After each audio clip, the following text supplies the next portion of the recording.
What is up, everyone? Please take a second to hit that like button. The more likes that we get in a short period of time, the more people the algorithm will bring into the chat to come hang out with us and see what's going on. So please hit that like button. Look at that old man Walter. Only 2 minutes late. You doing good, bud. Hello, folks. Thanks for being here. Well, good afternoon, everyone. Tomorrow will mark 1 year since I took office. It's been a year of challenges, but it's also been a year of enormous progress.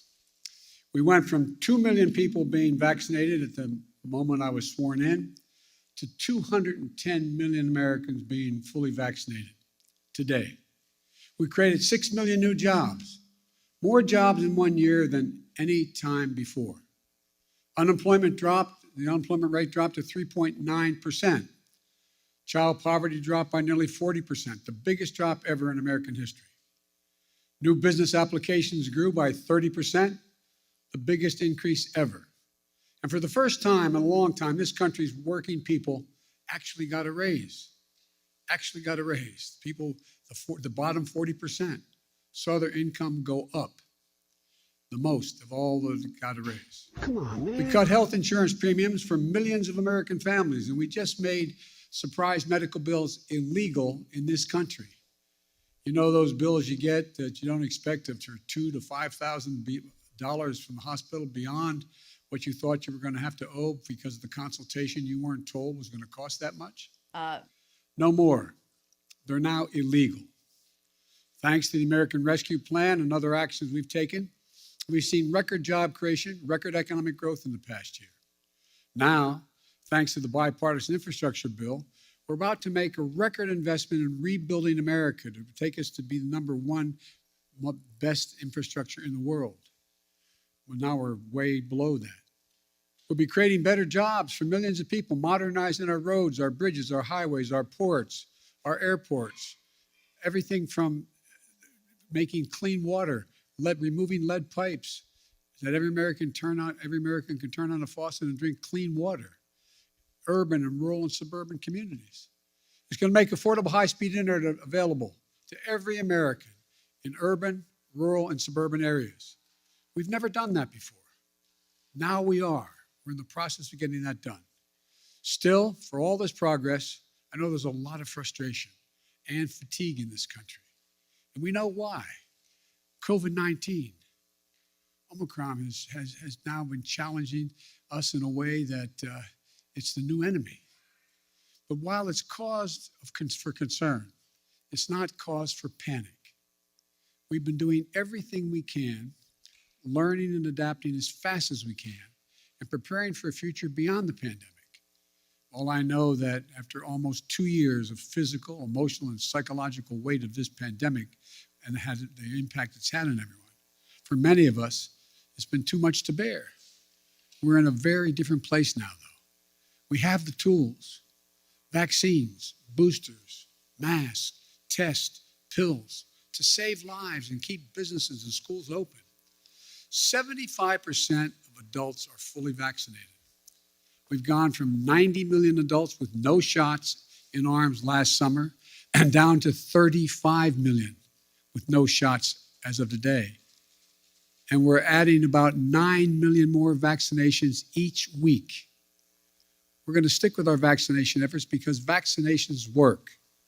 So get vaccinated, please, and get your booster. Look, we're also increasing testing. Should we have done more testing earlier? Yes, but we're doing more now. We've gone from 0 at-home tests a year ago to 375 million tests on the market in just this month.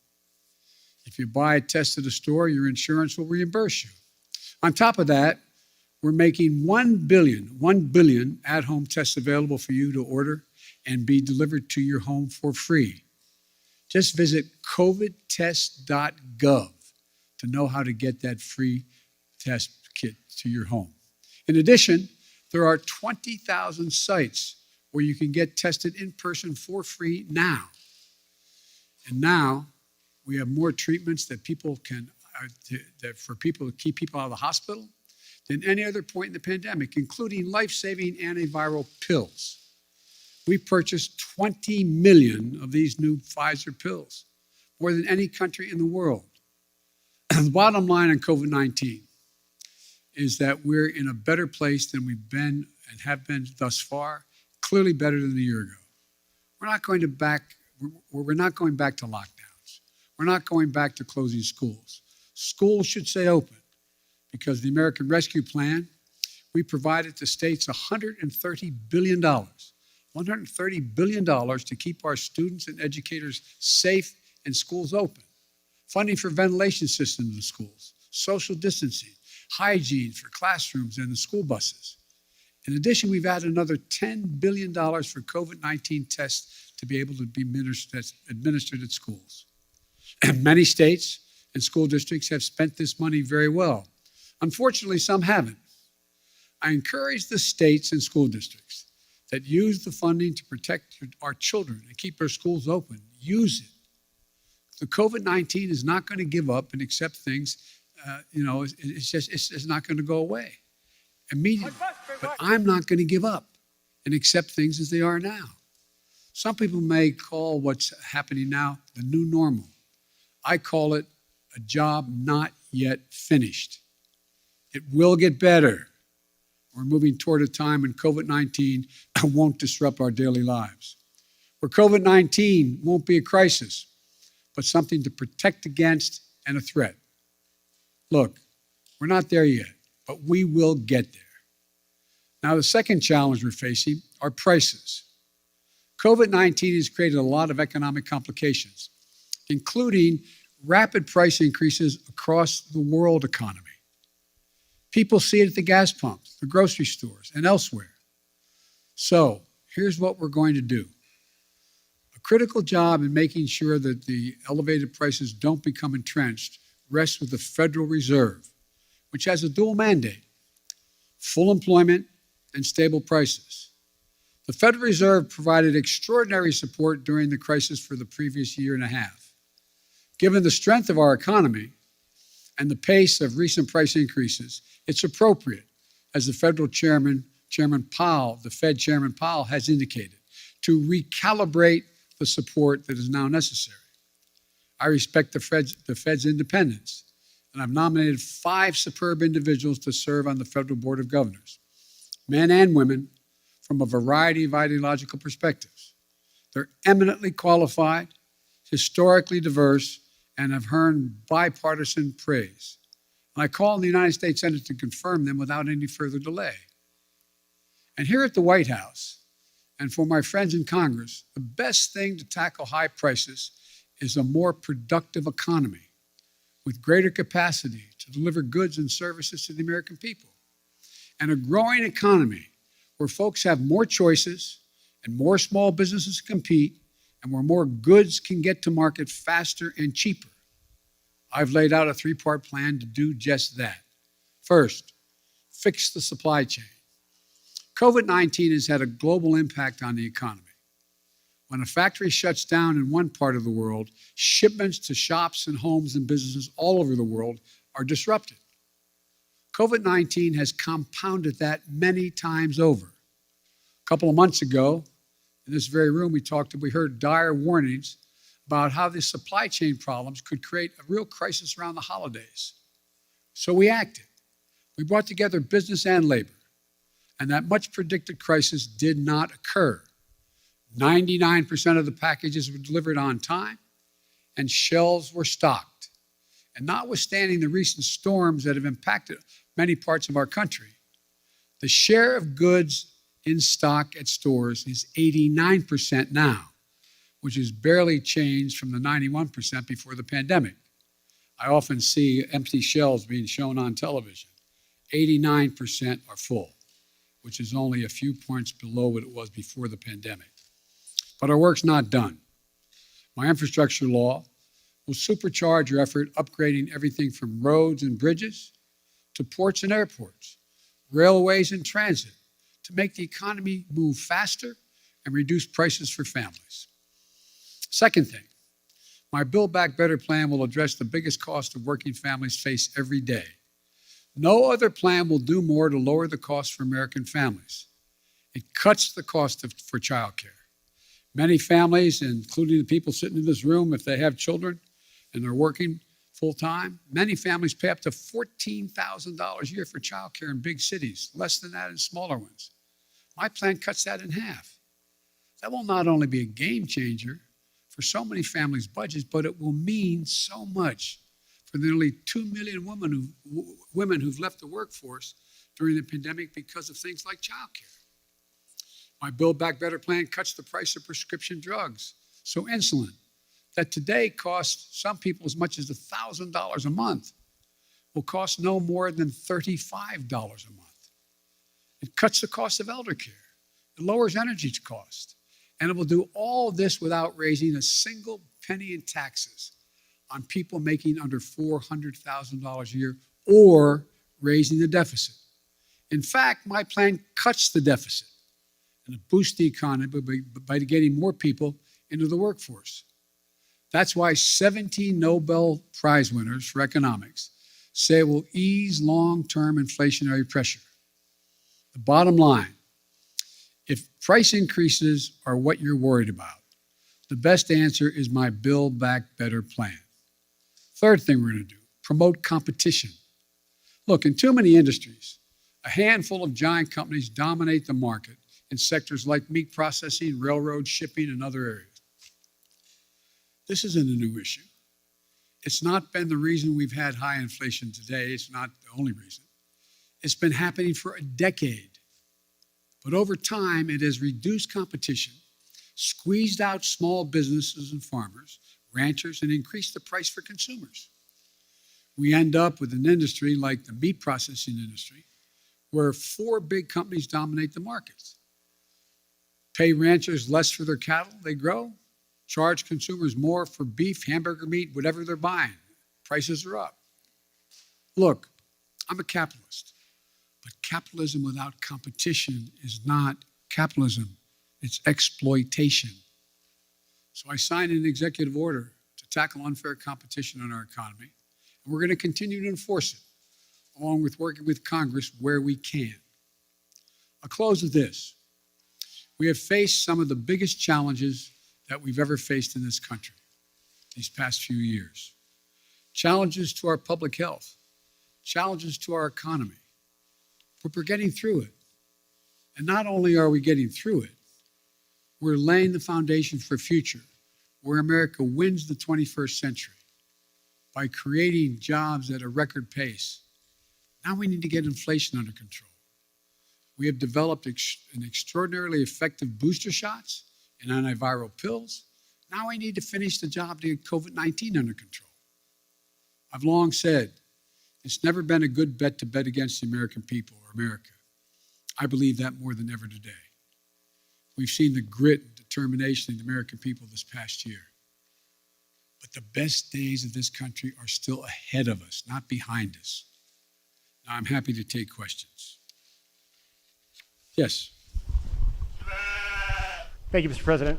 I know some of my colleagues will get into some specific issues, but I wanted to zoom out on your first year in office. Inflation is up. Your signature domestic legislation is stalled in Congress. In a few hours from now, the Senate, an effort in the Senate to deal with voting rights and voting reform legislation is going to fail. COVID-19 is still taking the lives of 1,500 Americans every day, and the nation's divisions are just as raw as they were a year ago. Did you overpromise to the American public what you could achieve in your first year in office, and how do you plan to course correct going forward? Why are you such an optimist? Look, I didn't overpromise, but I have probably outperformed what anybody thought would happen. The fact of the matter is that we're in a situation where we have made enormous progress. You mentioned the number of deaths from COVID. Well, it was 3 times that not long ago. It's coming down. Everything's changing. It's getting better. Look, I didn't overpromise, but I think if you take a look at what we've been able to do, you'd have to acknowledge we made enormous progress. But one of the things that I think is something that, one thing I haven't been able to do so far is get my Republican friends to get in the game of making things better in this country. For example, I was reading the other day, and I wrote the quote down so I don't misquote him. A quote from Senator Sununu when he decided that he wasn't going, Governor Sununu, when he decided he wasn't going to run for the Senate in New Hampshire. Here's what he said. They were all, for the most part, content with the speed at which they weren't doing anything. It was very clear that we just had to hold the line for 2 years. Okay, so I'm just going to be a roadblock for the next 2 years? That's not what I do, Sununu said. He went on to say it bothered me that they were okay with that.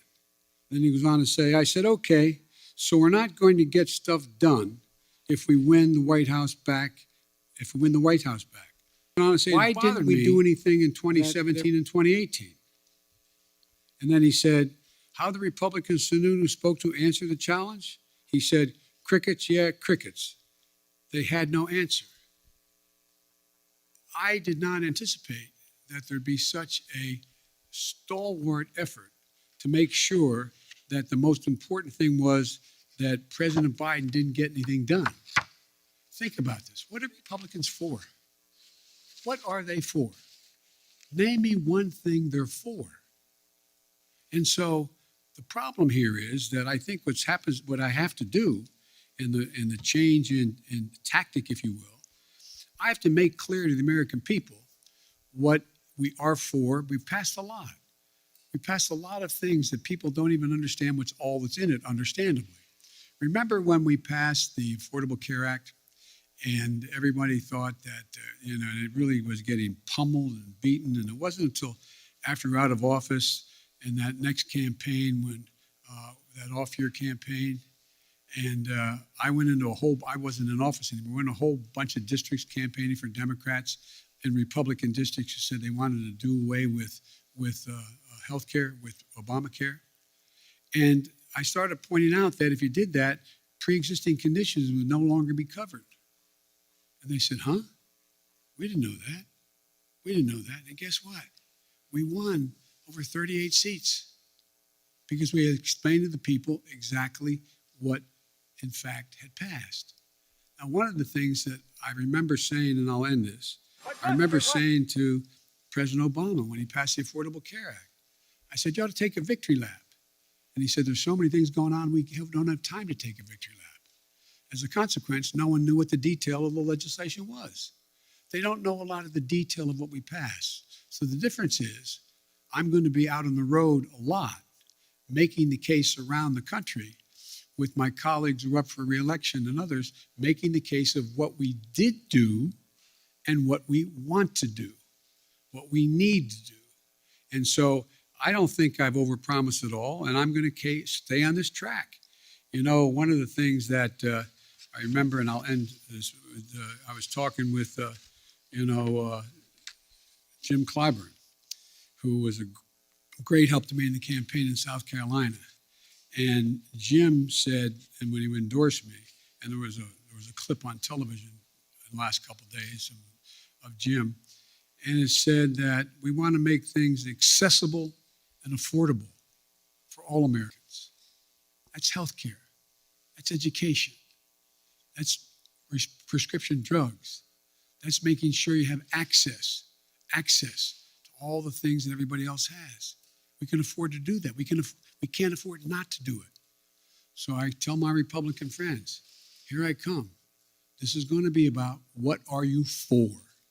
What are you for? And I'll lay out what we're for. Mary Bruce, ABC. Thank you, Mr. President. You mentioned your Republican colleagues, but right now your top two legislative priorities, your social spending package and voting rights legislation, are stalled, blocked by your own party after months of negotiation. You are only guaranteed control of Washington for one more year before the midterms. Do you need to be more realistic and scale down these priorities in order to get something passed? No, I don't think so. When you say more realistic, I think it's extremely realistic to say to people, because let me back up. You all really know the politics of this country and your networks and others. You spend a lot of time, which I'm glad you do, polling this data, determining what the American people's attitudes are, et cetera. American people overwhelmingly agree with me on prescription drugs.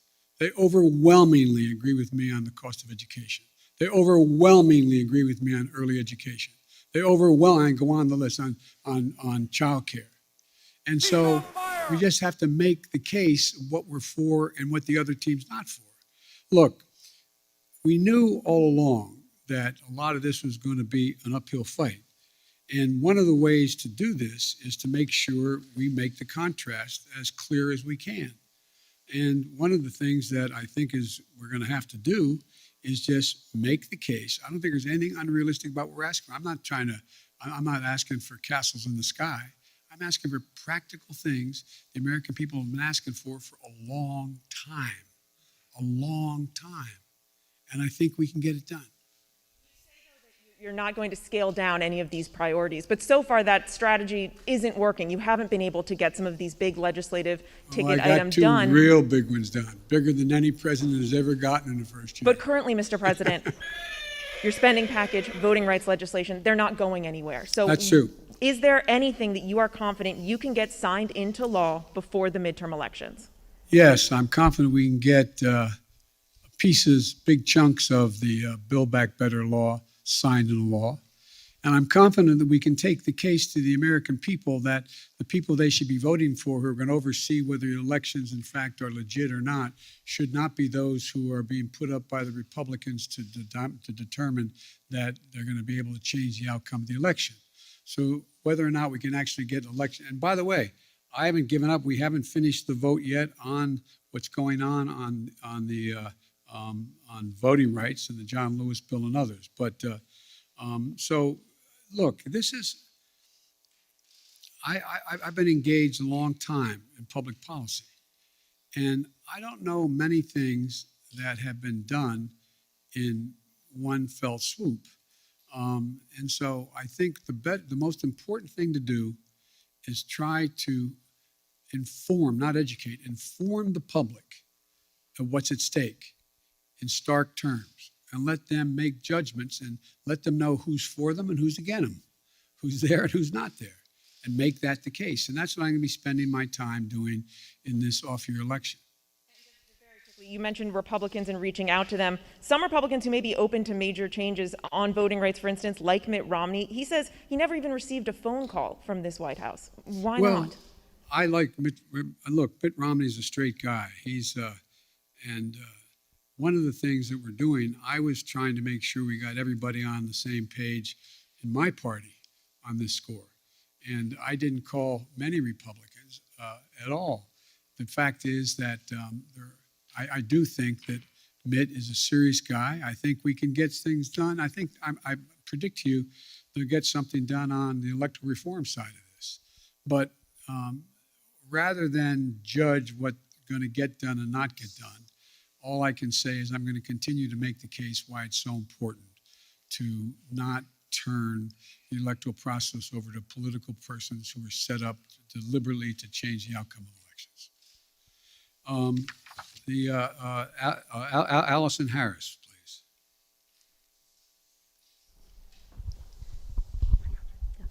Thank you, Mr. President. Speaking of voting rights legislation, if this isn't passed, do you still believe the upcoming election will be fairly conducted and its results will be legitimate? Well, it all depends on whether or not we're able to make the case to the American people that some of this is being set up to try to alter the outcome of the election. And it's one thing, look, maybe I'm just being too much of an optimist. Remember how we thought not that many people were going to show up to vote in the middle of a pandemic? We had the highest voter turnout in the history of the United States of America. Well, I think if, in fact, no matter how hard they make it for minorities to vote, I think you're going to see them willing to stand in line and defy the attempt to keep them from being able to vote.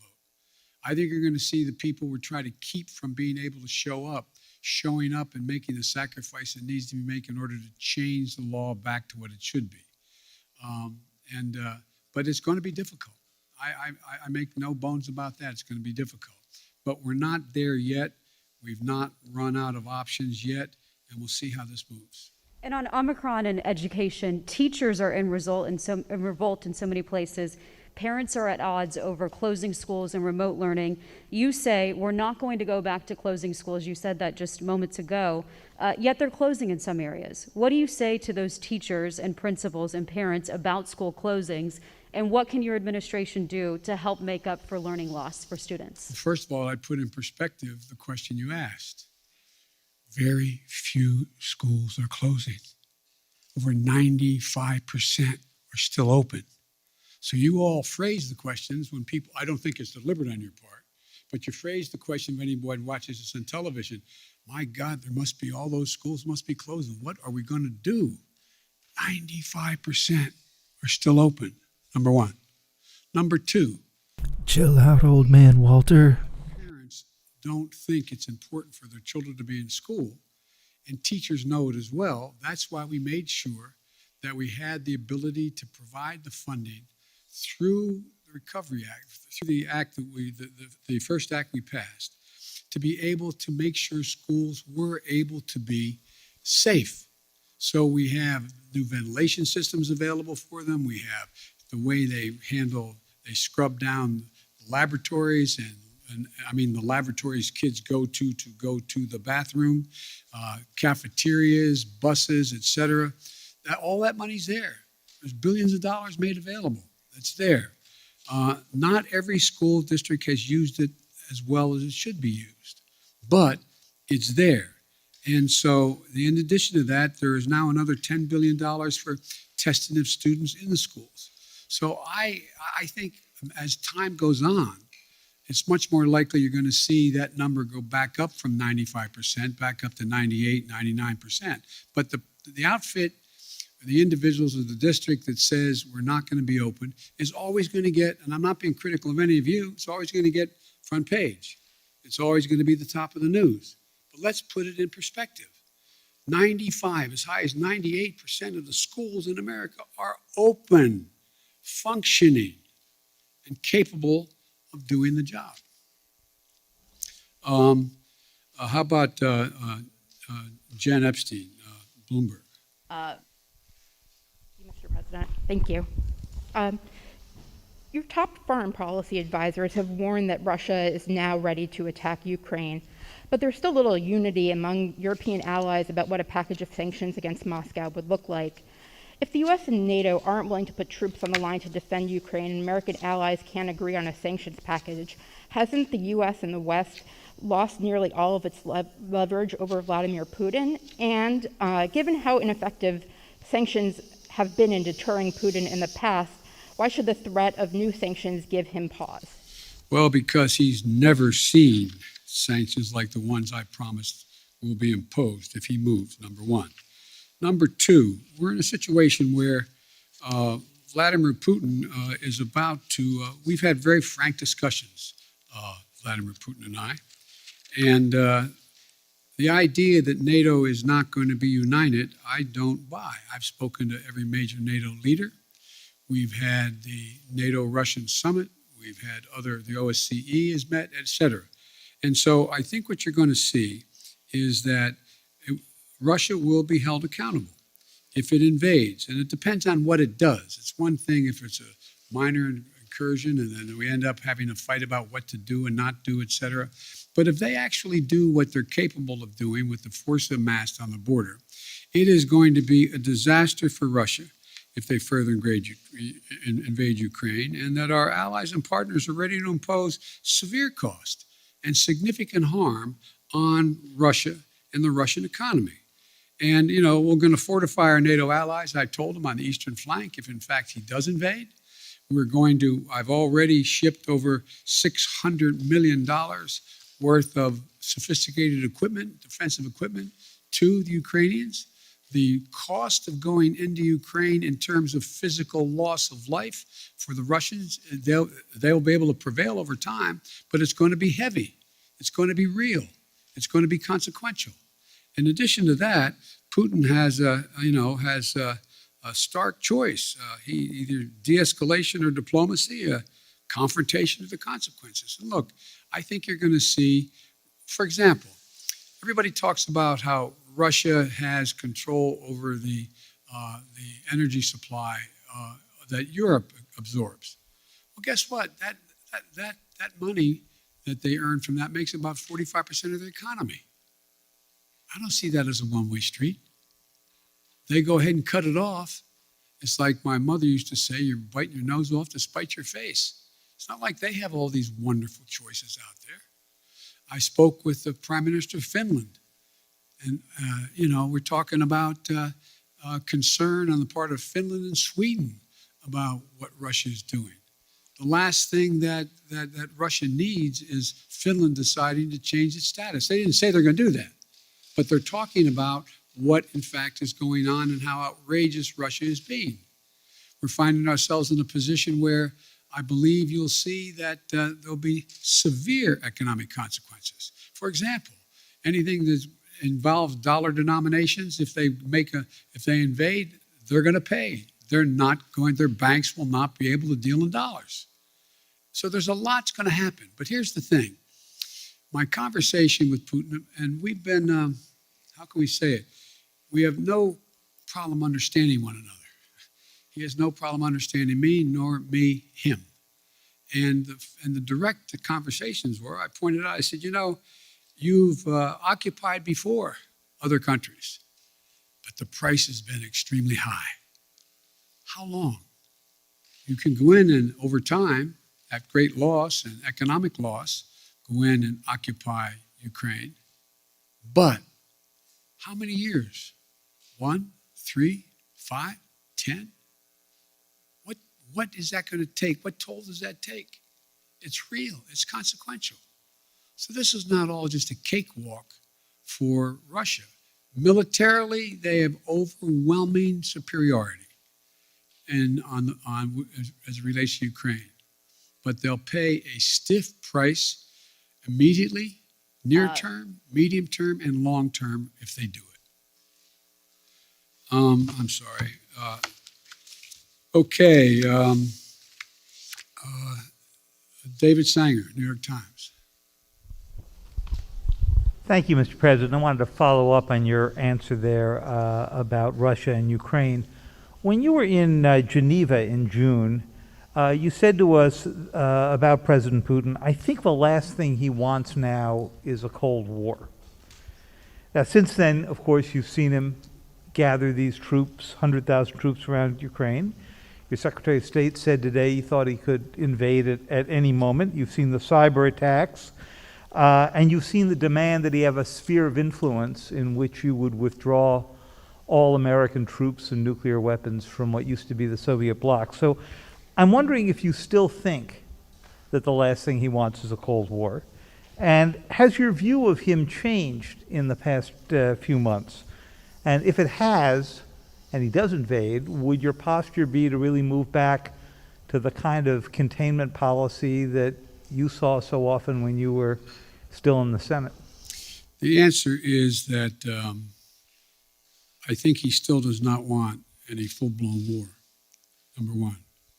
Number two, do I think he'll test the West, test the United States and NATO as significantly as he can? Yes, I think he will. But I think he'll pay a serious and dear price for it that he doesn't think now will cost him what it's going to cost him. And I think he'll regret having done it. Now, whether or not, I think that, how can I say this in a public forum? I think that he is dealing with what I believe he thinks is the most tragic thing that's happened to Mother Russia, in that the Berlin Wall came down, the empire has been lost, the near abroad is gone, etc. The Soviet Union has been split. But think about what he has. He has 8 time zones, a burning tundra that will not freeze again naturally, a situation where he has a lot of oil and gas, but he is trying to find his place in the world between China in the West. And so I'm not so sure that he has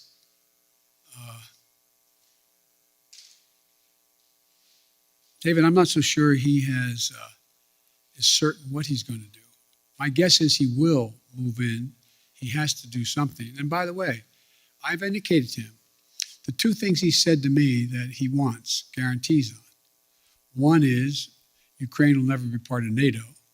And two, that NATO or there will not be strategic weapons stationed in Ukraine. Well, we can work out something on the second piece, pretending what he does along the Russian line as well, the Russian border in the European area of Russia. On the first piece, we have a number of treaties internationally and in Europe that suggest that you get to choose who you want to be with. But the likelihood that Ukraine is going to join NATO in the near term is not very likely, based on much more work they have to do in terms of democracy and a few other things going on there, and whether or not the major allies in the West would vote to bring Ukraine in right now. So there's room to work if he wants to do that. But I think, as usual, he's going to, well, I probably shouldn't go any further, but I think it will hurt him badly.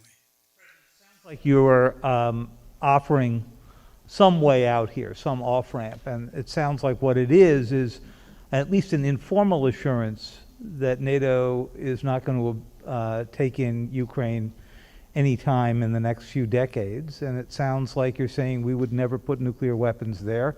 He also wants us to move all of our nuclear weapons out of Europe and not have troops rotating through the old Soviet bloc. Do you think there's space for there as well? No, there's not space for that. We won't permanently station, but the idea we're going to actually increase troop presence in Poland or Romania, et cetera, if in fact he moves. Because we have a sacred obligation in Article 5 to defend those countries. They are part of NATO. We don't have that obligation relative to Ukraine, although we have great concern about what happens in Ukraine. Thank you. Maureen, USA Today. Excuse me, old man. Can we talk to who's in charge? Comment on Build Back Better and also ask you a question about the pandemic. You said that you're confident you can pass big chunks of Build Back Better this year. Does that wording mean that you are thinking about, you're looking at breaking the package up into individual portions? And then on the pandemic, now that the Supreme Court has blocked the vaccination or test rule for larger businesses, are you reconsidering whether to require vaccines for domestic flights as a way to boost vaccination rates? No, look, first of all, on the last part of the question, the Supreme Court decision, I think, was a mistake, but you still see thousands and thousands of people who work for major corporations having to be tested as a consequence of the decision made by the corporation, not by the standard ISET that is there. I think you'll see that increase, not decrease, number one. What was the first part of your question? On your comment that you made that you're confident Yes. that major chunks of Build Back Yes. Better can pass, are you breaking it up? Does that Yes, mean? it's clear to me that that we're going to have to probably break it up.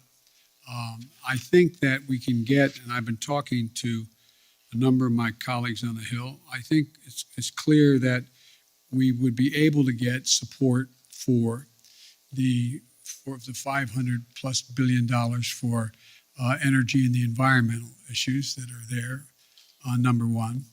Number two, I know that the two people who've opposed, on the Democratic side at least, support a number of the things that are in there. For example, Joe Manchin strongly supports early education, 3 and 4 years of age, strongly supports that. There is strong support for, I think, a number of the way in which to pay for these, pay for this proposal. So I think there is. I'm not going to negotiate against myself as to what should and shouldn't be in it, but I think we can break the package up, get as much as we can now, and come back and fight for the rest later.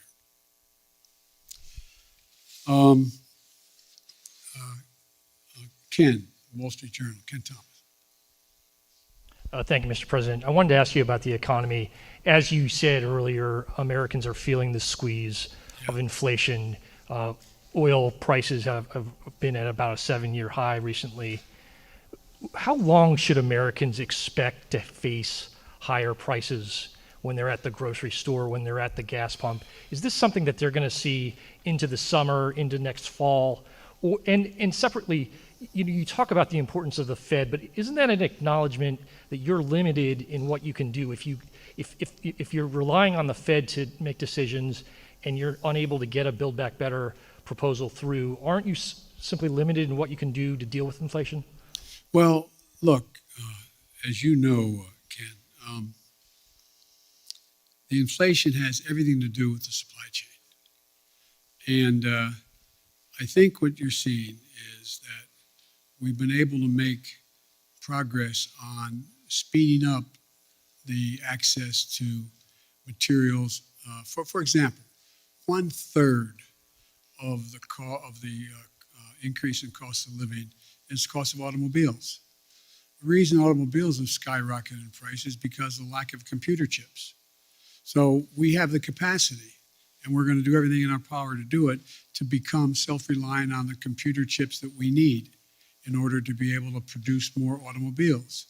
That's underway. We've already passed, within the context of another bill, money for that in the House of Representatives, before the House of Representatives now.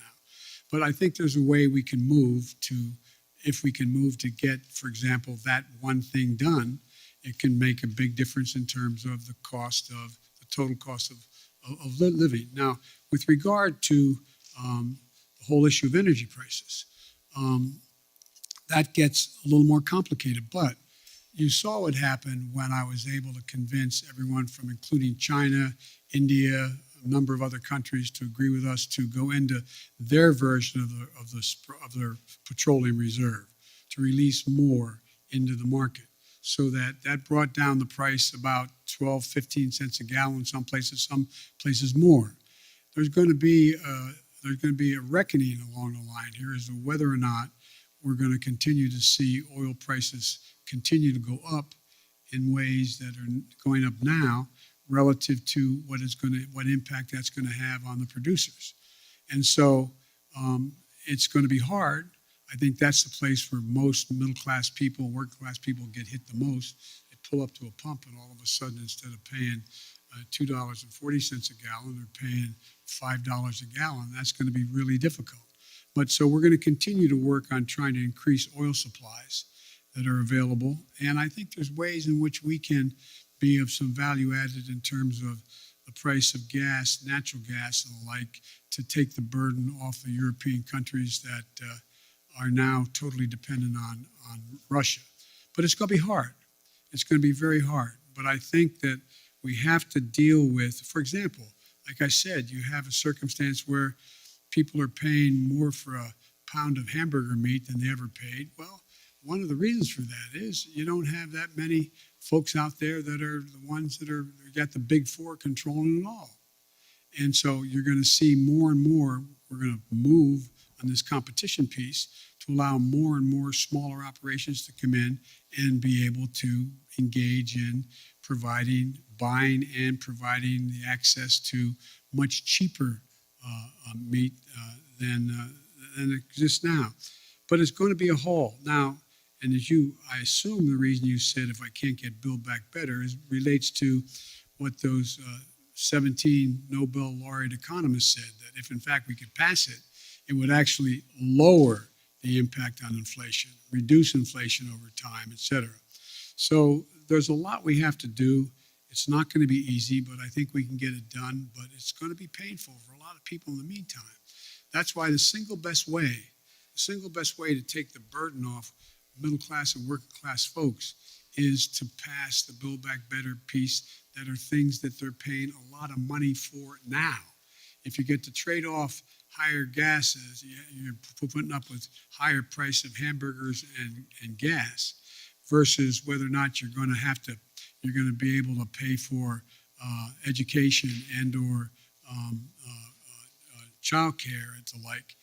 I think most people would make the trade. Their bottom line would be better in middle class households. But it's going to be hard, and it's going to take a lot of work. Sir, you mentioned China. do you think the time has come to begin lifting some of the tariffs on Chinese imports, or is there a need for China to make due on some of its commitments in the Phase 1 agreement? Some business groups would like you to begin lifting up those tariffs on China. Well, I know that, and that's why my trade rep is working on that right now. The answer is uncertain. It's uncertain. I'd like to be able to be in a position where I could say they're meeting the commitments or more of their commitments and be able to lift some of it, but we're not there yet. Nancy, CBS. Thank you so much, Mr. President. This afternoon, the Senate Minority Leader, Mitch McConnell, said that the midterm elections are going to be a report card on your progress on inflation, border security, and standing up to Russia. Do you think that that's a fair way to look at it? And if so, how do you think that report card looks right now? I think report cards can look pretty good if that's where we're at. But look, the idea that Mitch has been very clear. He's going to do anything to prevent Biden from being a success. I get on with Mitch. I actually like Mitch McConnell. We like one another. But he has one straightforward objective. Make sure that there's nothing I do that makes me look good in his mind, with the public at large. And that's okay. I'm a big boy. I've been here before. But the fact is that I think that I'm happy to debate and have a referendum on how I handle the economy, whether or not I've made progress on. Look, again, how can I'm taking too long answering your questions. I apologize. I think that the fundamental question is, what's Mitch for? What's he for on immigration? What's he for? What's he proposing to make anything better? What's he for dealing with Russia? It's different than I'm proposing that many of his Republican friends or his colleagues are supporting as well. What's he for on these things? What are they for? So everything's a choice, a choice. I think look, I've laid out a proposal on immigration that if we passed it, we'd be in a totally different place right now. But we're not there because we don't have a single Republican vote. My buddy John McCain's gone. So, I mean, it's going to take time. And again, I go back to Governor Sununu's quote. How long? I mean, rhetorical question. I know this is not fair to ask the press a question. I'm not asking you. But think about, did you ever think that one man out of office could intimidate an entire party where they're unwilling to take any vote contrary to what he thinks should be taken for fear of being defeated in a primary?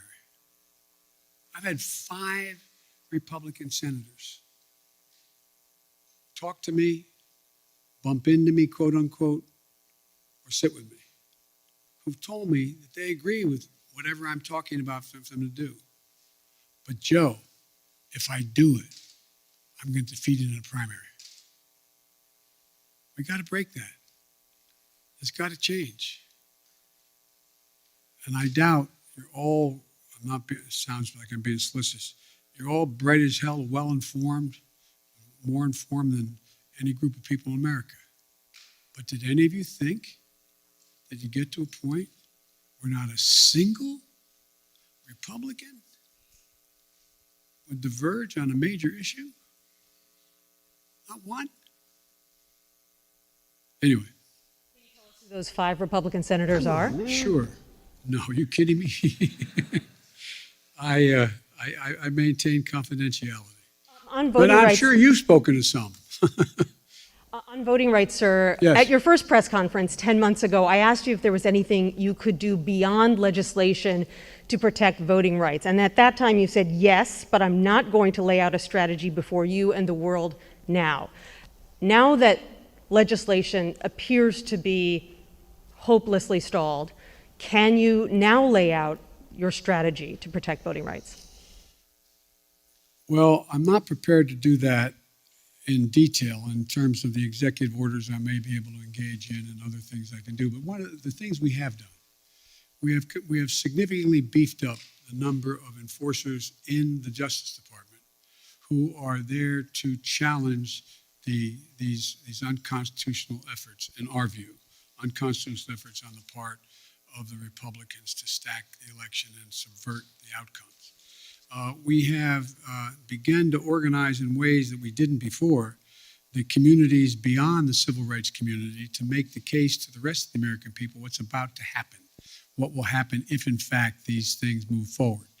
If I had talked to you, not you, I'm using you in an editorial sense, if I've talked to the public about the whole idea of subversion of elections by deciding who the electors are after the fact, I think people would have looked at me like, whoa. I mean, I taught constitutional law for 20 years, a 3-credit course in separation of powers, and on Saturday mornings when I was a senator.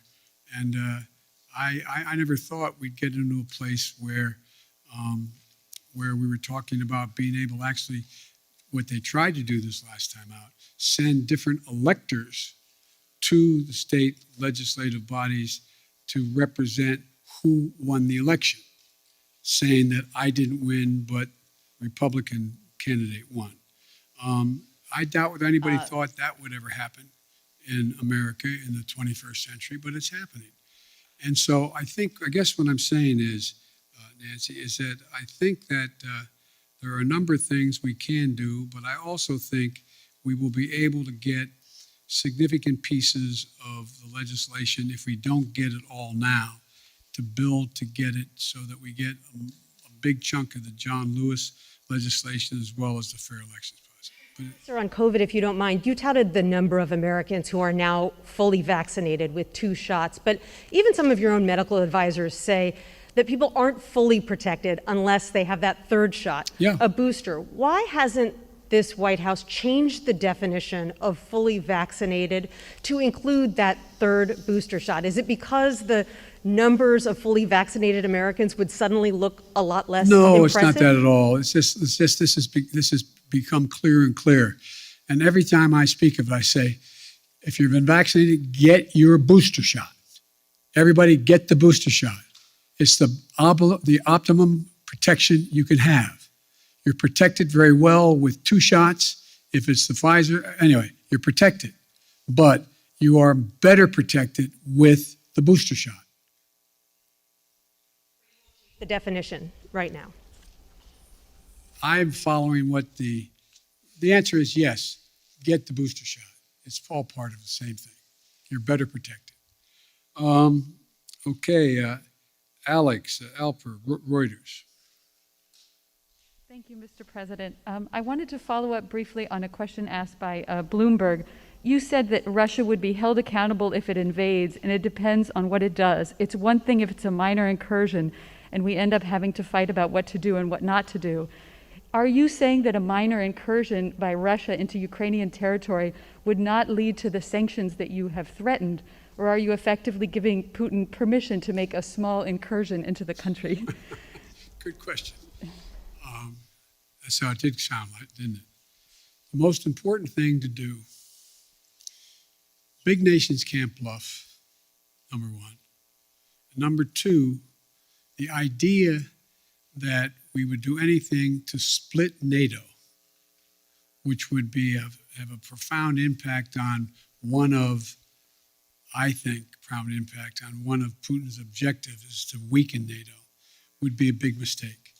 So the question is, if it's something significantly short of a significant invasion, or not even significant, just major military forces coming across. For example, it's one thing to determine that if they continue to use cyber efforts, well, we can respond the same way with cyber. They have FSB people in Ukraine now trying to undermine the solidarity within Ukraine about Russia and to try to promote Russian interest. But it's very important that we keep everyone in NATO on the same page. And that's what I'm spending a lot of time doing. And there are differences. There are differences in NATO as to what countries are willing to do depending on what happens, the degree to which they're able to go. And I want to be clear with you. The serious imposition of sanctions relative to dollar transactions and other things are things that are going to have a negative impact on the United States, as well as a negative impact on the economies of Europe as well, a devastating impact on Russia. And so I got to make sure everybody's on the same page as we move along. I think we will if there's something where there's Russian forces crossing the border, killing Ukrainian fighters, etc. I think that changes everything. But it depends on what he does, as to actually what extent we're going to be able to get total unity on the NATO front. If I may ask a quick one on Iran, I just wanted to get your sense of whether the Vienna talks are making any progress, if you still think it's possible to reach a deal for both sides to resume compliance with the Iran nuclear deal, or if it's time to give up on that. Thank you. I'll do it in reverse. It's not time to give up. There is some progress being made. The P5+1 is on the same page, but it remains to be seen. Okay, Kristen, NBC. President. Very quickly on Russia, I do have a number of domestic policy issues, but on Russia very quickly, it seemed like you said that you have assessed, you feel as though he will move in. Has this administration, have you determined whether President Putin plans to invade or move into Ukraine, as you said? Look, the only thing I'm confident of is that decision is totally, solely, completely a Putin decision. Nobody else is going to make that decision. No one else is going to impact that decision. He's making that decision. And I suspect it matters which side of the bed he gets up on in the morning as to exactly what he's going to do. And I think it is not irrational, if he wanted to talk about dealing with strategic doctrine and dealing with force structures in Europe and in the European parts of Russia. But I don't know whether he's decided he wants to do that or not. So far, in the 3 meetings we've had, OSCE and anyway, have not produced anything, because the impression I get from my Secretary of State, my National Security Advisor, and my other senior officials that are doing these meetings is that there's a question of whether the people they're talking to know what he is going to do. So the answer is, but based on a number of criteria as to what he could do. For example, for him to move in and occupy the whole country, particularly from the north, from Belarus, he's going to have to wait a little bit till the ground's frozen so he can cross. To move in a direction where he wants to talk about what's going. We're continuing to provide for defense capacities to the Ukrainians. We're talking about what's going on in both the Baltic and the Black Sea, et cetera. There's a whole range of things that I'm sure he's trying to calculate how quickly he can do what he wants to do and what does he want to do.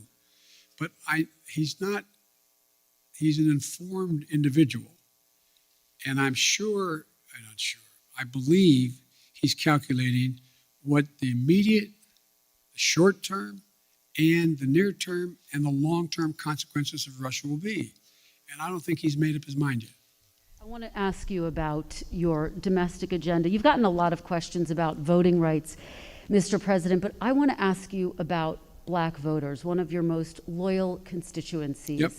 I was in Congressman Clyburn's district yesterday in South Carolina. You opened this news conference talking about him. I spoke to a number of Black voters who fought to get you elected, and now they feel as though you are not fighting hard enough for them and their priorities.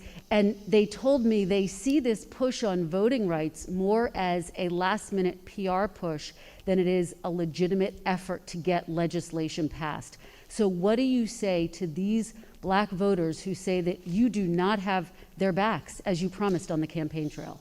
I've had their back. I've had their back my entire career. I've never not had their back. And I started on the voting rights issues long, long ago. That's what got me involved in politics in the first place.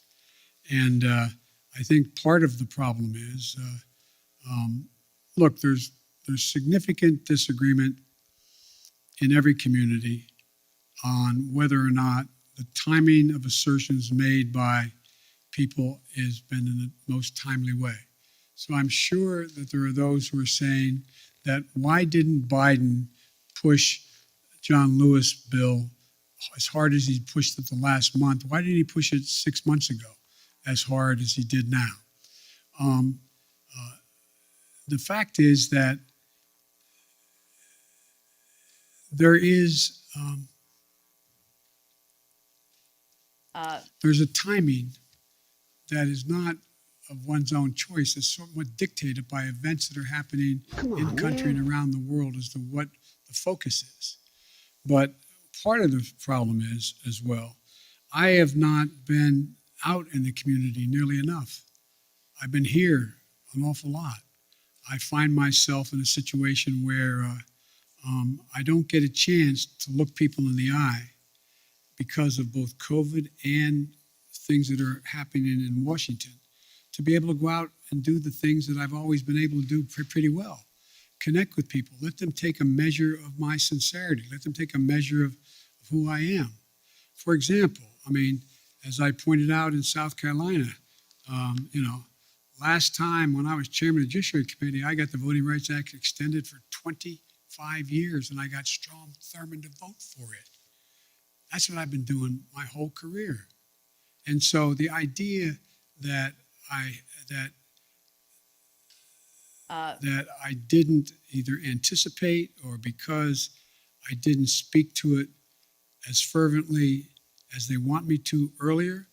In the meantime, I was spending a lot of time, spent hours and hours and hours talking with my colleagues on the Democratic side, trying to get them to agree that if in fact this occurred, if this push continued, that they would be there for John Lewis. And anyway, so, but I think that's a problem that is my own making by not communicating as much as I should have. Yet you find that when you deal with members of the Black Caucus and others in the United States Congress, I still have very close working relationships. So it's like every community. I'm sure that there are those in the community, and I'm a big labor guy. I'm sure there's people in labor saying, why haven't I been able to do A, B, C, or D?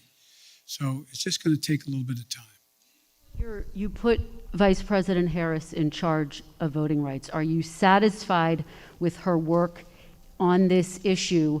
And can you guarantee, do you commit that she will be your running mate in 2024, provided that you run again? Yes and yes. Okay. You don't care to expand? Pardon me? Do you care to expand on voting? No, there's no need to. I mean, I asked the question. She's going to be my running mate, number one.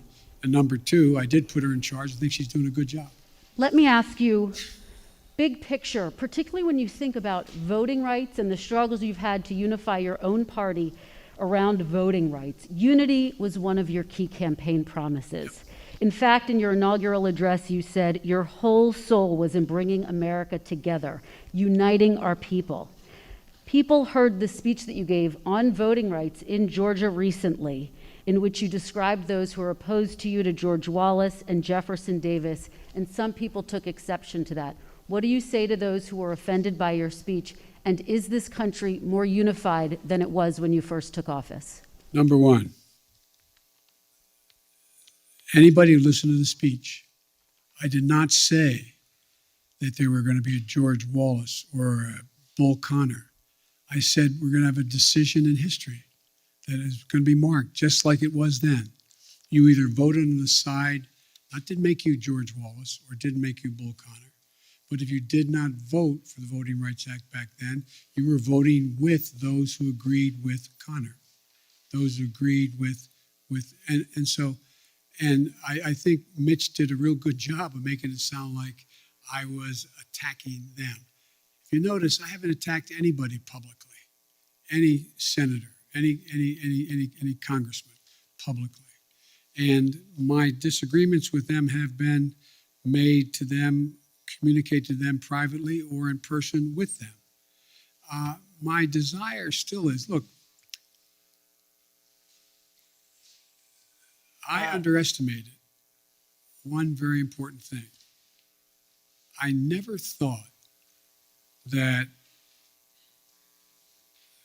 the Republicans, like for example, I said, they got very upset. I said, there are 16 members of the present United States Senate who voted to extend the Voting Rights Act. Now, they got very offended by that. That wasn't an accusation, just stating a fact. What has changed? What happened? What happened? Why is there not a single Republican? Not one. That's not the Republican Party. So that's not an attack. Is the country more unified than when you first took office? The answer is, based on some of the stuff we've got done, I'd say yes, but it's not nearly unified as it should be. Look, I still contend, and I know you'll have a right to judge me by this, I still contend that unless you can reach consensus in a democracy, you cannot sustain the democracy. And so this is a real test, whether or not my counterpart in China is right or not when he says autocracies are the only thing that are going to prevail because democracies take too long to make decisions and countries are too divided. I believe we're going through one of those inflection points in history that occurs every several generations or even more than that, even more time than that, where things are changing almost regardless of any particular policy. The world's changing in big ways. We're going to see, you've heard me say this before, we're going to see more change in the next 10 years than we've seen in the last 50 years because of technology, because of fundamental alterations in alliances that are occurring not because of any one individual, just because of the nature of things. And so I think you're going to see an awful lot of transition. And the question is, can we keep up with it? Can we maintain the democratic institutions that we have, not just here, but around the world, to be able to generate democratic consensus on how to proceed? It's going to be hard. It's going to be hard, but it requires leadership to do it. And I'm not giving up on the prospect of being able to do that. Thank you.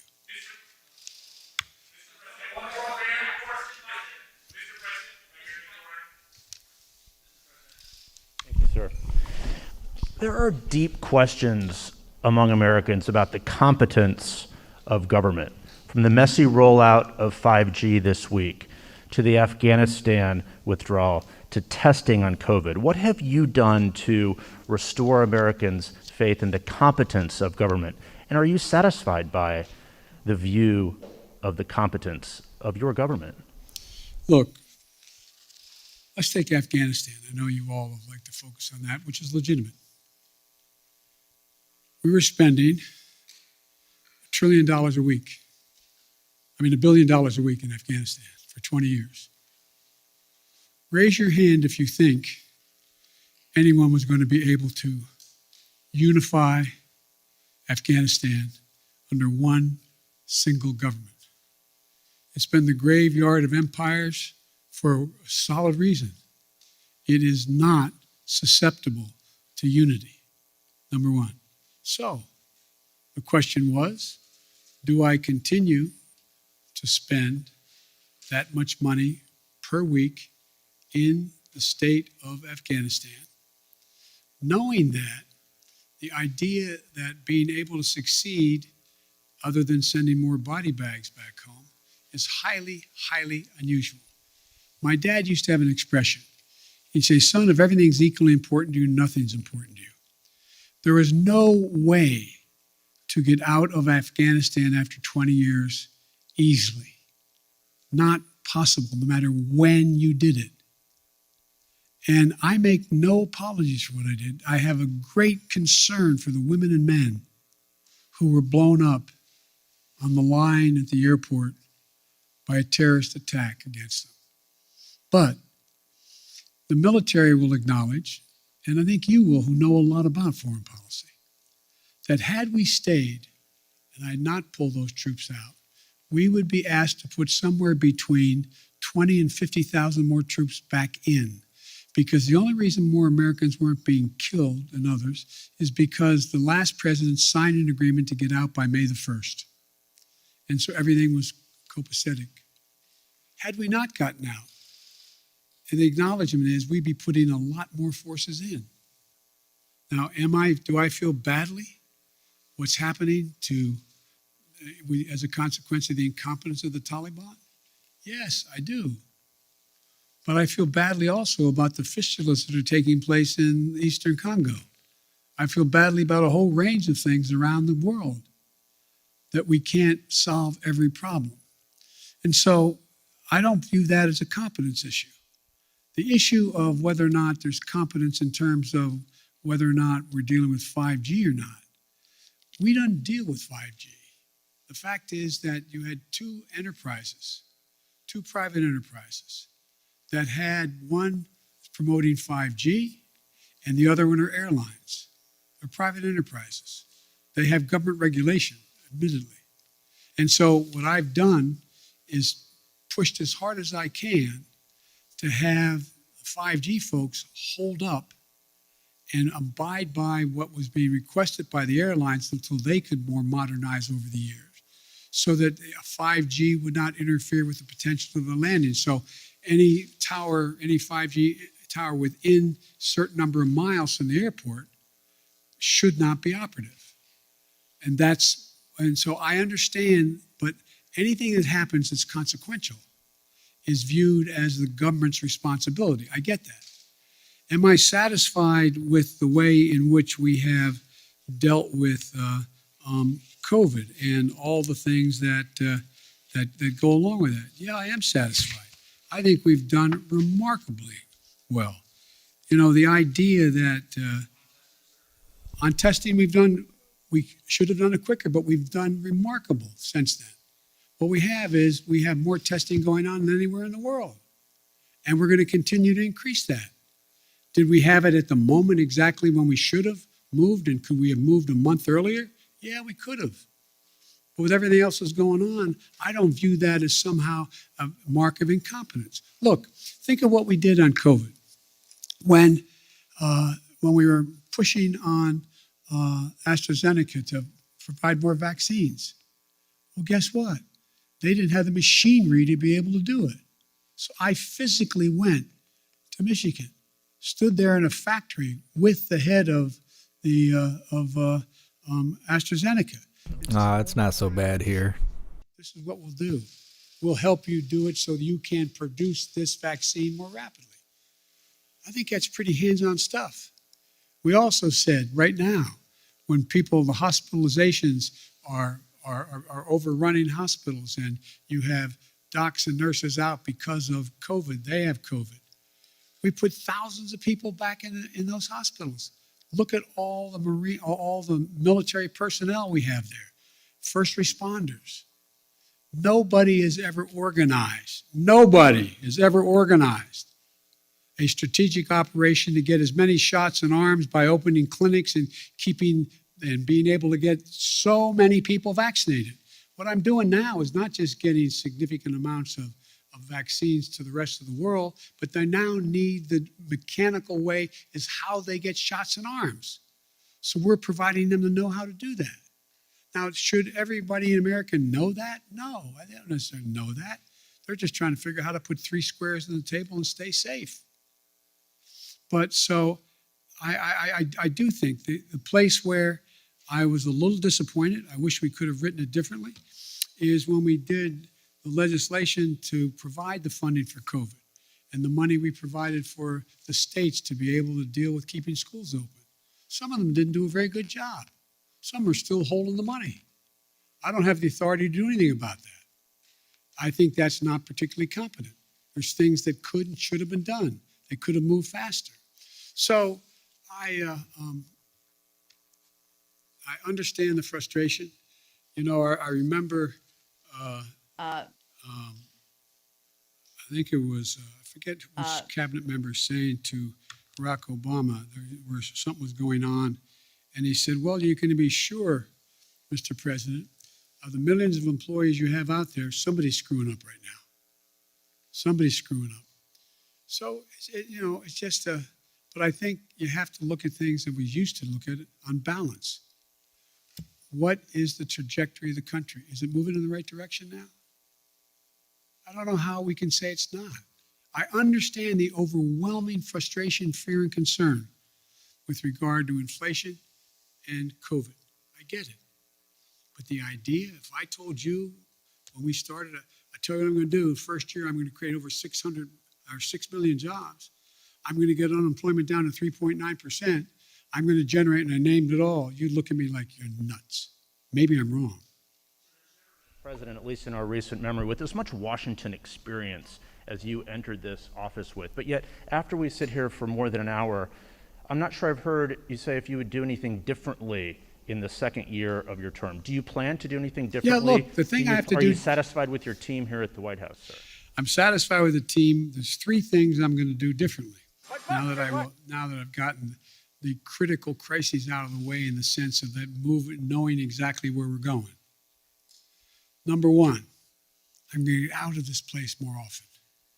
I'm going to go out and talk to the public. I'm going to do public fora.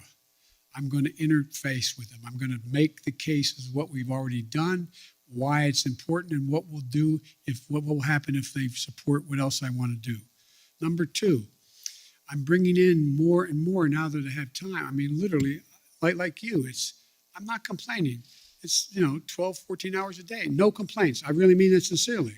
But now that certain of the big chunks have been put in place and we know the direction, I'm also going to be out there seeking the more advice of experts outside, from academia to editorial writers to think tanks, and I'm bringing them in, just like I did early on, bringing in presidential historians to get their perspective on what we should be doing, seeking more input, more information, more constructive criticism about what I should and shouldn't be doing. And the third thing that I'm going to be doing a lot more of is being in a situation where I'm able to I'm going to be deeply involved in these off-year elections. We're going to be raising a lot of money. We're going to be out there making sure that we're helping all of those candidates, and scores of them have already asked me to come in and campaign with them, to go out and make the case in plain, simple language as to what it is we've done, what we want to do, and why we think it's important. How many more hours am I doing this? I'm happy to stick around. How about as many as it takes, asshole? You always ask me the nicest questions. I know you do. All right. None of them make a lot of sense to me, but well, let's fire away. Come on. A new year. Why are you trying so hard in your first year to pull the country so far to the left? Well, I'm not. I don't know what you consider to be too far to the left. If in fact we're talking about making sure that we had the money for COVID, making sure we had the money to put together the bipartisan infrastructure, making sure we were able to provide for those things that in fact would significantly reduce the burden on working class people, but they have to continue to work hard. I don't know how that is pulling it to the left. If you may recall, you guys have been trying to convince me that I am Bernie Sanders. I'm not. I like him, but I'm not Bernie Sanders. I'm not a socialist. I'm a mainstream Democrat, and I have been. And mainstream Democrats have overrun me. If you notice, the 48 of the 50 Democrats supported me in the Senate on virtually everything I've asked. Yes, sir. I wanted to clarify. A moment ago, you were asked whether or not you believed that we would have free and fair elections in 2022 if some of these state legislatures reformed their voting protocols. You said that it depends. Do you think that they would in any way be illegitimate? Oh yeah, I think it easily could be illegitimate. Imagine if in fact Trump has succeeded in convincing Pence to not count the votes. Imagine if. In regards to 2022, sir, the midterm Well, elections. 2022, I mean, imagine if those attempts to say that the count was not legit. You have to recount it, and we're not going to count, we're going to discard the following votes. I mean, sure, I'm not saying it's going to be legit. It's the increase in the prospect of being illegitimate is in direct proportion to us not being able to get these reforms passed. But I don't think you're not going to see me, and I don't think you're going to see the Democratic Party give up on coming back at assuming that the attempt fails today. One more, sir. You campaigned and you ran on a return to civility, and I know that you dispute the characterization that you called folks who would oppose those voting bills as being Bull Connor or George Wallace, but you said that they would be sort of in the same camp. No, I didn't say that. Look what I said. Go back and read what I said.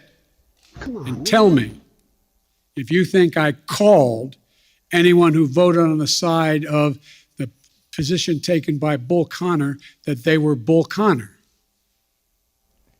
And that's an interesting reading of English. I assume you got into journalism because you like to write. So did you take that tone with Putin? Or cinema? No, here's the thing. There's certain things that are so consequential. You have to speak from your heart as well as your head. I was speaking out forcefully on what I think to be at stake. That's what it is. And by the way, no one forgets who was on the side of King or Bull Connor. No one not done it. The history books will note it. And when I was making the case, don't think this is a freebie. You don't get to vote this way and then somehow it goes away. This will stick with you the rest of your career and long after you're gone. And Mr. President, folks,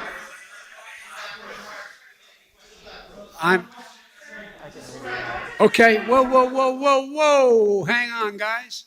We've only gone an hour and 20 minutes. I'll keep going. But I'm going to go. Let me get something straight here. How long are you guys ready to go? You want to go for another hour or two? Come on, man. Okay. I'm going to go. I tell you what, folks. I'm going to go another 20 minutes till 1:15. Okay? Yes, sir.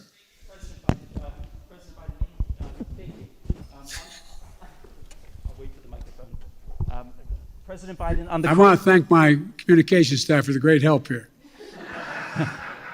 Well, President Biden, on the coronavirus, we're tragically approaching nearly 1 million Americans who died. And I'd like to ask you why it is during your 3.5-hour virtual summit in November with the Chinese president, you didn't press for transparency, and also whether that has anything to do with your son's involvement in an investment firm controlled by Chinese state-owned entities. The answer is that I did raise the question of transparency. I spent a lot of time with him.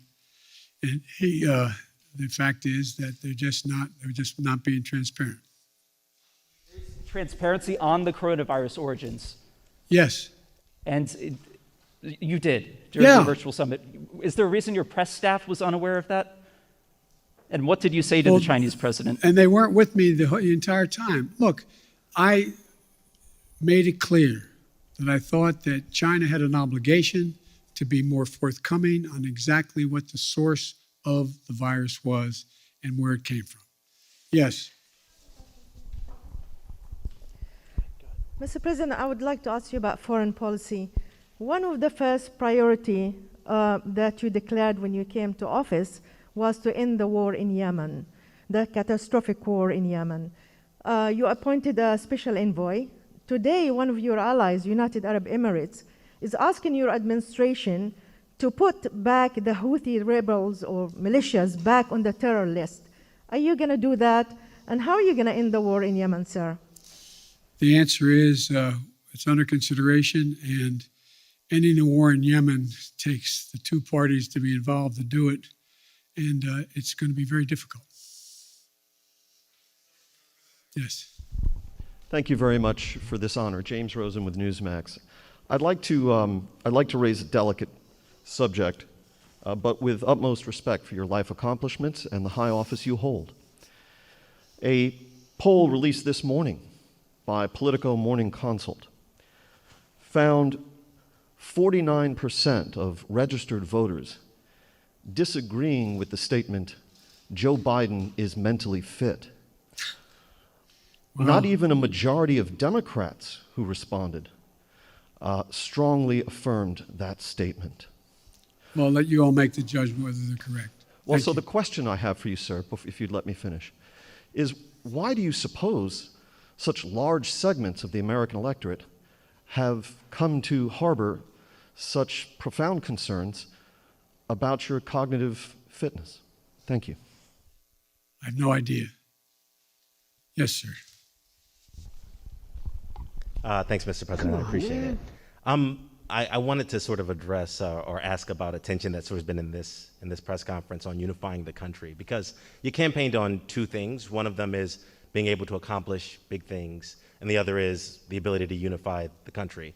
And even today, you've talked about sort of a different posture with Republicans. And I wonder if you still think it's possible to do both of those things. We have to. We have to. I mean, as long as I hold public office, I'm going to continue to attempt to do both things. One more follow-up. Around this time last year when you were campaigning in Georgia, I think one of the things you told people was the power is literally in your hands. You know, if voters give Democrats the House and the Senate and the presidency, that all these big things can get accomplished. And, you know, we've seen stalemate, we've seen things being stymied. Why should folks believe you this time around? Can you think of any other president's done as much in 1 year? Name one for me. I'm asking you. When they say Trump, is he going to get mad? This might be how he rage quits. I don't think there's been much on any incoming president's plate that's been a bigger menu than the plate I had given to me. I'm not complaining. Knew that running in. And the fact of the matter is we got an awful lot done. An awful lot done. And there's more to get done. But look, let me ask a rhetorical question. No, I won't. Anyway. Thank you. Yes.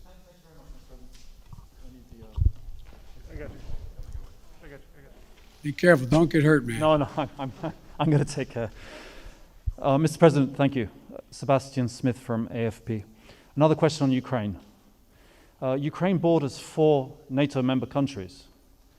How concerned are you concerned that a real conflagration in Ukraine, if the Russians really go in there, that it could suck in NATO countries that are on the border and you end up with an actual NATO-Russia confrontation of some kind?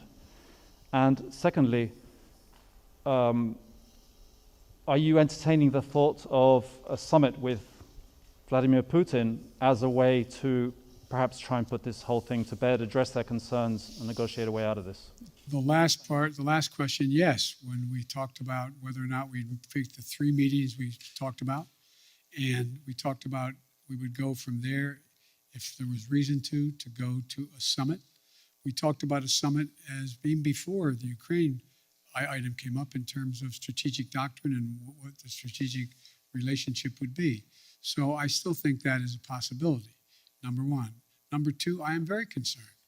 I'm very concerned that this could end up being, look,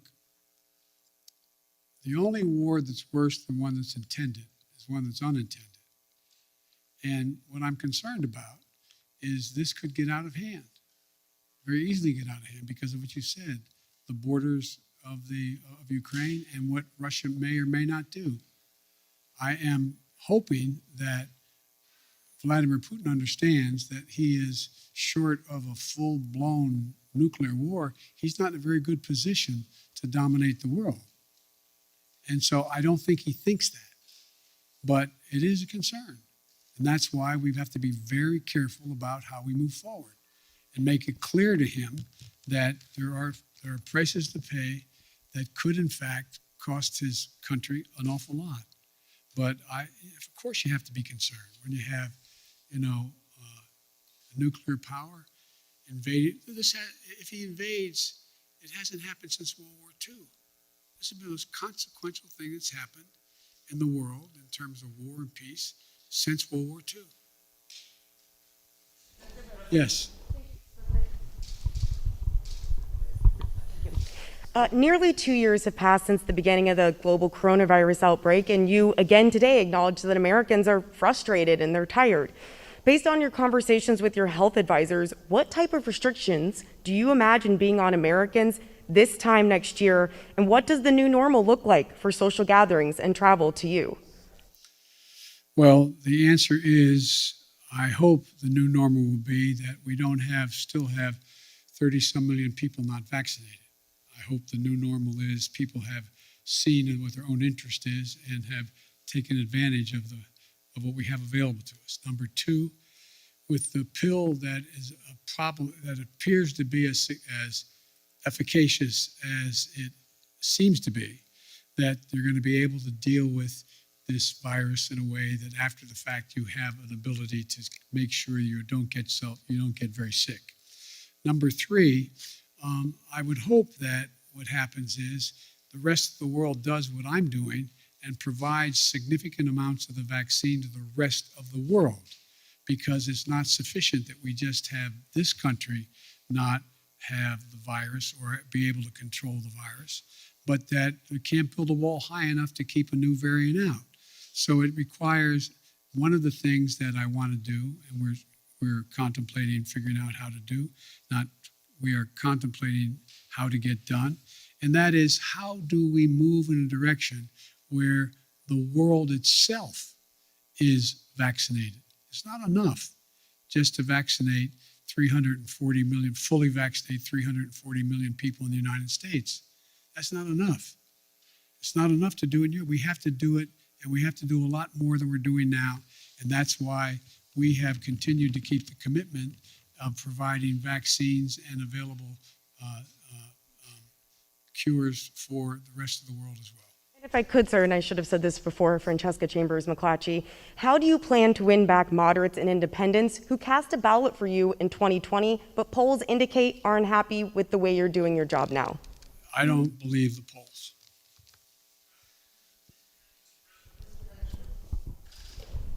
Well, why don't you just go down the road there? Thank you, Mr. President. To follow up on some of the questions about the vaccination program, you've given dozens of speeches this year urging Americans to get vaccinated. You've talked to reluctant Republicans. You've said it's people's patriotic duty. There have been very few mentions of the fact that young children under the age of 5, still in the third year of this pandemic in this country, don't have access to the vaccine. Can you speak to frustrated parents a little bit about why that continues to be the case and when that might change? Because the science hasn't reached the point where they're convinced that, in fact, it is safe. So that's what they're doing now. You could have asked me that. I got asked that question about 3 months ago about people between the ages of 7 and 12. Well, they've got to the point where they felt secure in the number of tests they had done and the tests they had run, that it was safe. So it will come. It will come. But I'm not a scientist. I can't tell you when, but it is really very important that we get down to that next piece. One more follow-up on Build Back Better. When you said it's going to likely be broken up into chunks, you mentioned that the climate pieces seem to have broad support. You mentioned that Senator Manchin is a supporter of early child care. You left out the child tax credit, and I wonder if it's fair to read between the lines and assume that that is a piece, given Senator Manchin's opposition to it, that the extension of that is likely one of those components that may have to wait until sometime down the line. There's two really big components that I feel strongly about that I'm not sure I can get in the package. One is the child care tax credit, and the other is help for cost of community colleges. They are massive things that I've run on, I care a great deal about, and I'm going to keep coming back at whatever floor I get to be able to try to get chunks or all of that done. Yes, sir. Next man next to you, left. Thank you, Mr. President. My name is Pedro Rojas. I'm with Univision National News. This is actually my first press conference here. It's good to meet you in person. We always have long press conferences. Awesome. I got a couple of questions for you. Number one, you said that you want to convey your message by getting out there in the country. I wonder if you're planning on traveling also to South America and other countries in the Western Hemisphere, given the fact that China has gained a lot of influence in the region. And the second question is, what will be your message for residents in this country that are struggling every time they go to the gas station, every time they go to the grocery store and see the prices going high, and the pharmacy? I happen to come from South Texas, where I saw a lot of people struggling financially in the last few months, and so I wonder what is the message you want to spread to them. Well, I try to express. I tried to answer that 7 different ways today about how to deal with inflation. But let me answer the first question. I spent a lot of time in South America and in Latin America. When I was vice president, I spent the bulk of my 8 years basically in Europe and/or in Latin America. I'm in contact with the leaders of the countries in South America. We're working closely with making sure that we do everything, for example, with to deal with helping the countries in question, particularly those in Central America, to be able to help them with their ability to deal with the people don't sit around in Guatemala and say, I got a great idea. Let's sell everything we have, give the money to a coyote, take us across a terribly dangerous trip up through Central America and up through Mexico and sneak us across the border, drop us in the desert. Won't that be fun? People leave because they have real problems. And one of the things I've done when I was a vice president, got support with, although I don't have much Republican support anymore, is provide billions of dollars to be able to say to those countries, why are people leaving? And how are you going to reform your own system? And that's we've worked on a long time.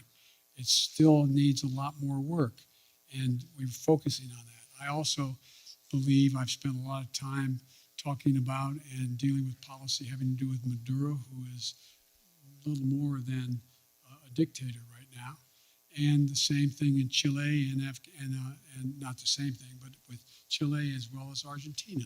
So look, I made a speech a while ago when I was vice president, saying that if we were smart, we have an opportunity to make the Western Hemisphere a a democratic hemisphere. And we were moving in the right direction under the last administration, the Obama-Biden administration. But so much damage was done as a consequence of the foreign policy decisions the last president made in Latin America, Central America, and South America, that we now have, when I call for a summit of the democracies, I call that, and a number of nations showed up for this summit of democracy. What is it that's going to allow us to generate? We've actually had a reduction in the number of democracies in the world. And it seems to me there's nothing more important. We used to talk about, when I was a kid in college, about America's backyard. It's not America's backyard. Everything south of the Mexican border. How can he breathe so loud into the microphone, but then talk so quiet? Like, how does that work? Of this continent, or the South American continent. We have to work very hard on it. But the trouble is we're having great difficulty making up for the mistakes that have been made the last 4 years, and it's going to take some time. Yes, gentleman in the back. And then I'll go to this side, okay? Thank you, Mr. President. Alexander Nazarian, Yahoo News. And thank you for holding this press conference. I hope there's more of them. Anytime you have extra 3 hours, we can do it. We'll stay for a couple more. You said you were surprised by Republican obstruction of your agenda, but didn't the GOP take exactly the same tactic when you were vice president to Barack Obama? So why did you think they would treat you any differently than they treated him? First of all, they weren't nearly as obstructionist as they are now, number one. They stated that, but you had a number of Republicans we worked with closely. From John McCain, a number of Republicans we worked closely with. Even back in those days, Lindsey Graham. And so the difference here is there seems to be a desire to work with them. And I didn't say my agenda. I'm saying, what are they for? What is their agenda? they had an agenda back in the administration when the 8 years we were president and vice president. But I don't know what their agenda is now. What is it? The American public is outraged about the tax structure we have in America. What are they proposing to do about it? Anything? Have you heard anything? I mean, anything. I haven't heard anything. The American public is outraged about the fact that we're the state of the environment, the vast majority of the public. What have they done to do anything to ameliorate the climate change that's occurring other than to deny it exists? So what I'm saying is the difference between then and now is not only the announcement that was made, anything to stop Barack Obama. I get that part. But what eventually happened, we were able to get some things done. We were able to work through some things. On the stuff that was really consequential in terms of ideologically divisive, it was a real fight. But I don't think there's a time when I wonder what would be the Republican platform right now? What do you think? What do you think their position on taxes are? What do you think their position on human rights is? What do you think their position is on whether or not we should, what we should do about the cost of prescription drugs? What do you think? I mean, I honest to God don't know what they're for, yet I know a lot of these senators and congressmen, and I know they do have things they want to support, whether there's things I want or not. But you don't hear much about that. And every once in a while, when you hear something where there's a consensus, it's important but a small item, and it doesn't get much coverage at all where it occurs. I'm not mean coverage. I mean, there's not much discussion about it. So I just think it's a different, and I don't know that no matter how strongly one supports as a Republican and or supports the former president of the United States, I don't know how we can't look at what happened on January 6th and think that's a problem. That's a real problem. One more question, Mr. President. By the way, it's a quarter of, guys, so I'm going to do this. If you answer me easy questions, I'll give you quick answers.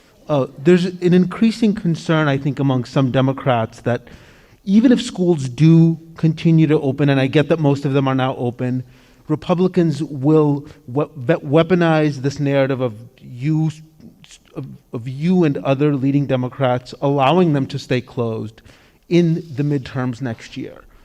Obviously that issue has a lot of traction with suburban parents, as I think we saw in Virginia. I'm confused by the question. I'm sorry. Well, could school reopenings or closures become a potent midterm issue for Republicans to win back the suburbs? Oh, I think it could be, but I hope in God that look, maybe I'm kidding myself, but as time goes on, the voter who is just trying to figure out, as I said, how to take care of their family, put 3 squares on the table, stay safe, be able to pay their mortgage or their rent, et cetera, is becoming much more informed on the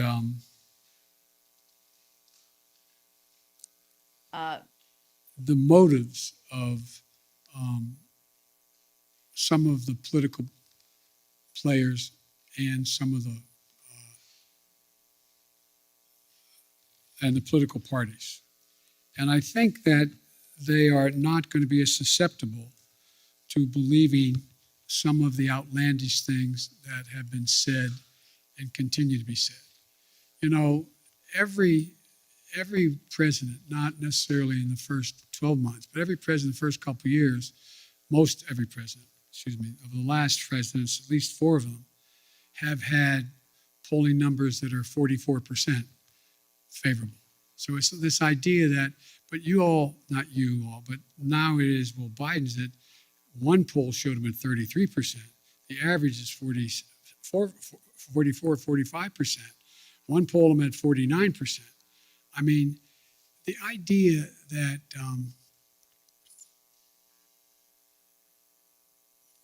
the American public are trying to sift their way through what's real and what's fake. And I don't think I've never seen a time when the political coverage, the choice of what political coverage the voter looks to has as much impact on as what they believe. They go to get reinforced in their views, whether it's MSNBC or whether it's Fox or whatever. I mean, and one of the things I find fascinating that's happening, and you all are dealing with it every day, and it will impact on how things move, is that a lot of the speculation in the polling data shows that the cables are heading south. They're losing viewership. No? Well, Fox is okay for a while, but it's not gaining. And a lot of the rest are predicted to be not very much in the mix in the next 4 to 5 years. I don't know whether that's true or not. But I do know that we have sort of put themselves in certain alleys. And they've decided that, how many people who watch MSNBC also watch Fox, other than they're a politician trying to find out what's going on in both places? How many people, again, I'm no expert in any of this, but the fact is, I think you have to acknowledge that what gets covered now is necessarily a little bit different than what gets covered in the past. I've had a couple, I shouldn't get into this, but the nature of the way things get covered has, in my observation over the years I've been involved in public life, changed. And it's changed because of everything from a thing called the internet. It's changed because of the way in which we have self-identified perspectives based on what channel you turn on, what network you look at, not network, what cable you look at. And it's never quite been like that. Anyway. On behalf of the Correspondents Association, thank you very much for standing for our questions. We hope the public has found it as enlightening as those of us in the room have. I want to ask you, sir, about one of the overriding... I can still stand. It's amazing. We appreciate it. We very much do. So the question I want to ask you gets to accountability, sir.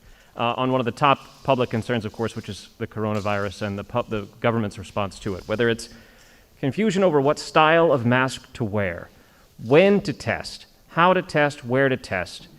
The public is confused, sir, and you see that in the drop-off in the polling on this question. Why did you tell Jeff that you were satisfied with your team? Why are you not willing to make or interested in making any changes, either at the CDC or other agencies, given the fact that the messages have been so confusing? Yeah, why'd you tell me that? The messages, to the extent they've been confusing, is because the scientists, they're learning more. They're learning more about what's needed and what's not needed. And so the fact is that the one piece that has gotten a lot of attention is the communications capacity of the CDC. Well, she came along and said, look, I'm a scientist, and I'm learning. I'm learning how to deal with stating what is the case that we've observed. But look, I think that it's a little bit like saying, when we went through the whole issue of how to deal with polio and the polio shots, what was said in the beginning was, oh no, it's changed a little bit. We moved this way or that way. Or when we dealt with anything else. I mean, this was a brand new virus, a brand new phenomenon. Some of it was deadly, other was more communicable. This is an unfolding story. It's the nature of the way diseases spread. We're going to learn about it in a lot of other areas, not just COVID-19. And so I think, I look at it this way. Think about how astounding it was within the time frame that it took to be able to come up with a vaccine. You used to write about that. Pretty amazing how rapidly they came up with a vaccine that saved hundreds of thousands of lives. Did everything get right? No. And by the way, the idea whether anyway, I'm talking too much. Thank you, Mr. Yes, President. ma'am. I have two really simple questions, I promise. You campaigned on canceling $10,000 in student loans. Do you still plan to do so, and when?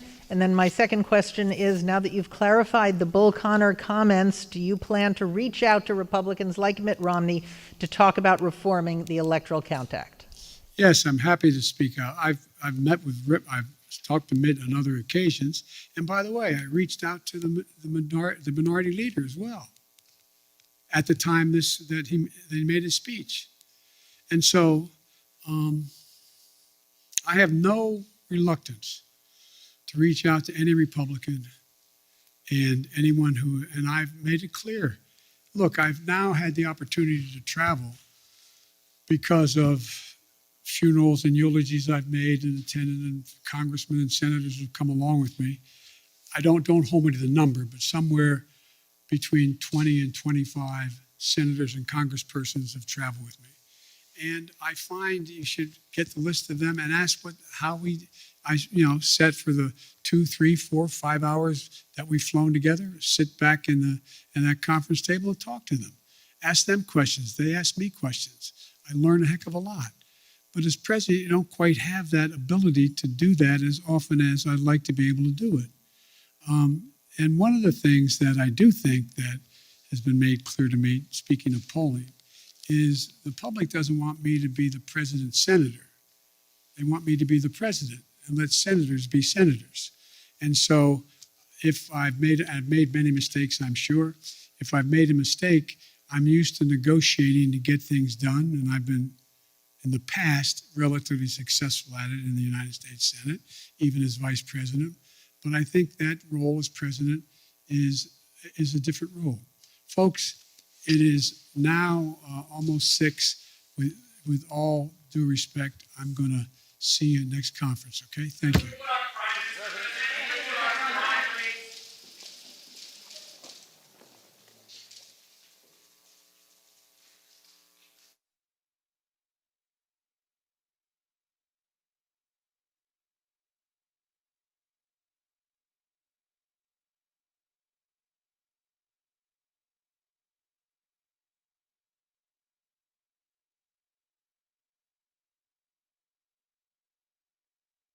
All right, everyone. Well, that's Old Man Walter. That was the longest we've ever seen him on a live. Crazy sauce. Let's get ready for the Pledge of Allegiance. We'll do some shout outs and whatnot. We'll read through this poll. See how it goes.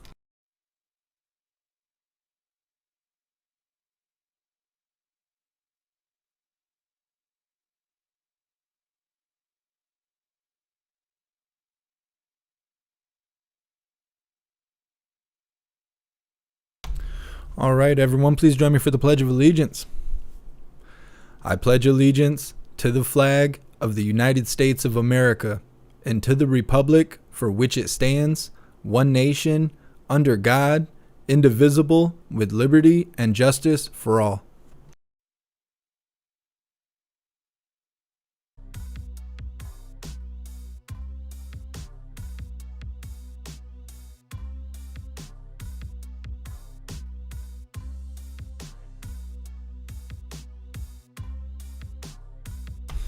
All right. I don't know why I'm so dark. That's what she said. There we go. Now you can see me. Let's get some shout outs in. Old Man Walter. I can't believe he was standing up there doing that song and dance for so long. We ain't never seen him like that. Thank you so much, Mark Hill. Sherry, Lisa, 69 a drummer. Ari, Lone Wolf, Cassandra, Baby Steps. Thank you guys so much for your donations and your support. I really appreciate you. And I wouldn't be able to do this without you. Let's read this poll. All right, so we did a poll here on YouTube with 1,043 totally legitimate votes. What is the point of the conference? 40% believed a war on the unjabbed. 28% believed my butt's been wiped. 24% believe, come on, man. And 8% believe it's all that white rage. Thank you guys so much for participating in the poll. Tell you what, you couldn't walk in a stripper's locker room and say that. Anyways, let me see what else we got here.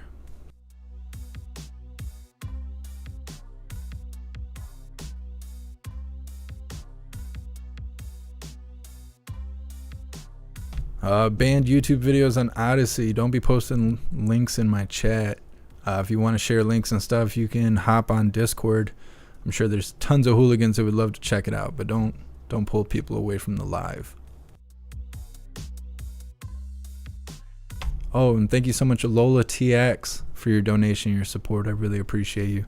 Make sure we don't have any PayPal or Cash App donations. I feel so bad. People send so much support through PayPal and Cash App, and I always forget to shout them out. Not today. Either way. All right. Well, that is all we have for right now. It's only 6 o'clock, but it is super dark outside. We'll see what's going on.